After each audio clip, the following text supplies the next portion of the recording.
আমাদের 25 পরে বলা হয়েছে যে PQST কি ধরনের চতুর্ভুজ এর সপক্ষে যুক্তি দিতে বলা হয়েছে যে PQRS কি ধরনের চতুর্ভুজ এবং তার সপক্ষে যুক্তি দিতে। তাহলে আমরা চিত্রের মধ্যে দেখছি যে PQ বাহু QS বাহুর উপর সমান্তরাল আছে। PQ বাহু QS বাহুর উপর সমান্তরাল এবং ST বাহু QS বাহুর উপর সমান্তরাল। যদি দুইটা বাহু যদি একটা বাহুর উপরে সমান্তরাল থাকে তাহলে ওই বাহুদ্বয়কে আমরা পরস্পর সমান্তরাল বলতে পারি। আবার বলছি, দুইটা বাহু যদি একটা বাহুর উপরে লম্ব হয় তাহলে বাহুদ্বয়কে পরস্পরের সমান্তরাল বাহু বলা যায়।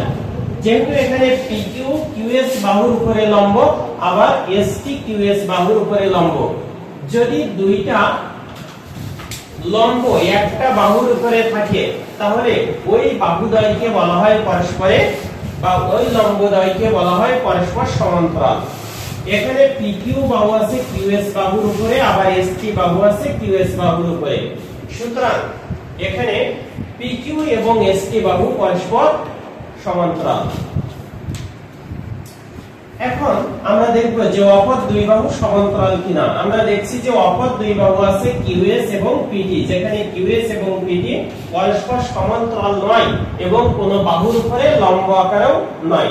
আমরা জানি যে চতুর্ভুজের একজোড়া বাহু পরস্পর সমান্তরাল থাকে এবং একজোড়া বাহু অসমান্তরাল থাকে তাকে বলা হয় ট্রাপিজিয়াম। এই যে চতুর্ভুজটা, এই ত্রিভুজের এই বাহু এবং এই বাহু সমান্তরাল, পক্ষান্তরে QS এবং PT বাহু অসমান্তরাল, সুতরাং PQRS একটি ট্রাপিজিয়াম।